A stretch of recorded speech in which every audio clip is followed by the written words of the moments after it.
What's up, everybody? I'm Dr. Jeremy Hoffman. I'm the climate and earth scientist here at the Science Museum of Virginia. It's the end of another year, so let's go over the top 5 climate and earth science breakthroughs of 2018. All right, number 5, a noble way to study ocean temperatures. Scientists have a couple of tools for investigating changes to ocean temperatures today. Things like thermometers on ships and buoys and floats, and satellite images from space. But how do we know anything about ocean temperature change before today's technology?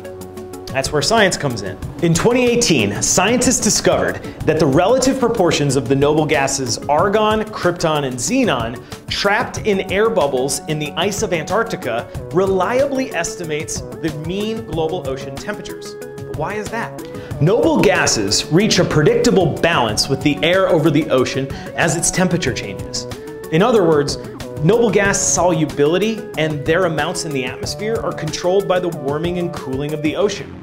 This new tool will help scientists investigate ocean temperature change over the last several thousands and potentially even millions of years. All right, number 4, Slowicanes, or a tropical system slowdown. As global temperatures have risen due to the human emission of heat-trapping gases into the atmosphere, so too has the amount of water vapor in the atmosphere. This is a physical thermodynamic constraint of our natural world. But this also means that storms have more water to carry in them that can potentially fall as rain. This can significantly damage our infrastructure through flooding or pollute our rivers as stormwater runoff. In 2018, scientists noticed that over the last 70 or so years, hurricanes and tropical storms have been moving more slowly over the areas that they impact. This is known as their translational speed. This stormy slowdown means that there's potentially more rainfall falling over a smaller area over a shorter period of time. This greatly impacts potential for flooding, erosion, and damage to coastal infrastructure. In related news, the state of Virginia is creating a coastal resilience master plan that's intended to reduce our community's vulnerability to rising sea levels, these slower storms, and intensifying storm surges. All right, number 3, mapping extreme heat with community scientists. Extreme heat waves are actually made worse in cities by a phenomenon called the urban heat island effect. Human landscapes that are built with things like cement, brick, and asphalt absorb more of the sun's energy during the day and then re-emit it back into the air as heat throughout the afternoon and into the evening. As global warming is making extreme heat waves longer and stronger, there's a clear need to better understand how our urban areas either amplify or dampen extreme heat waves. The Science Museum of Virginia teamed up with several city organizations in 2017 to measure Richmond's urban heat islands. What we discovered was a 16-degree difference between the warmest and coolest places at the same time on the same day during a heat wave. In 2018, we went to Baltimore, Maryland, and Washington, D.C. to measure their urban heat islands with help from community volunteers representing several different organizations throughout both of those cities.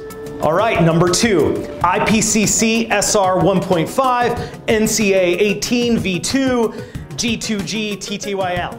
2 major climate reports were published in 2018. The first one showed us that in order to restrict global warming to be under around 3 degrees Fahrenheit, we need to reduce our heat-trapping gas emissions by about half over the next 12 years. This is definitely a tall order, but many states, corporations, and countries around the world are already committing to using more renewable energy in their supply chains and activities. This is progress that we can all celebrate while agreeing that we still need to see more. The next report was the second volume of the National Climate Assessment, put out by over 300 scientists representing federal science agencies and research institutions from across the country.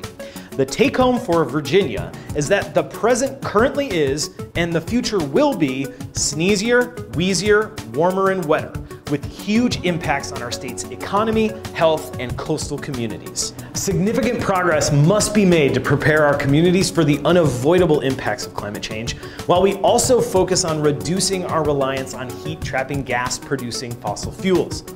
Go to NCA2018.globalchange.gov to learn more. And number 1, Richmond's climate year by the numbers. Wow, 2018 was certainly a wacky weather year here in Central Virginia. We got a couple stories about extreme heat and extreme rainfall to share with you and outlooks for 2019. 2018 is currently ranked second highest rainfall total. In first place is 1887 with over 70 inches of rain. In related news, 2018 is going to finish in at least the top 10 years with the most number of days with measurable precipitation.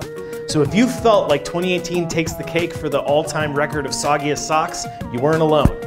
And with an El Nino predicted for this winter, sounds like rainfall could be in the forecast for a few more days than usual. As of late December, 2018 officially replaced 2003 as the second rainiest year on record here in Richmond. In first place is 1889 with well over 70 inches of rainfall. Let's all hope that 2019 doesn't come anywhere close to that all-time record. By far the hottest story this year actually had to do with our coolest temperatures.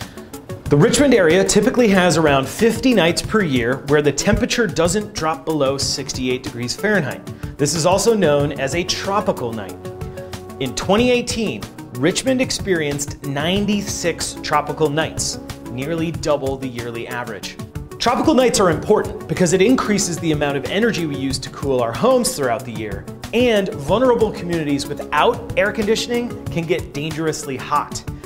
Here's to hoping summer 2019 is a little cooler on our wallets and our communities. But with an El Nino predicted, that has the ability to actually raise global temperatures in addition to the long-term warming trend. It's unclear how that'll impact us here in Virginia just yet.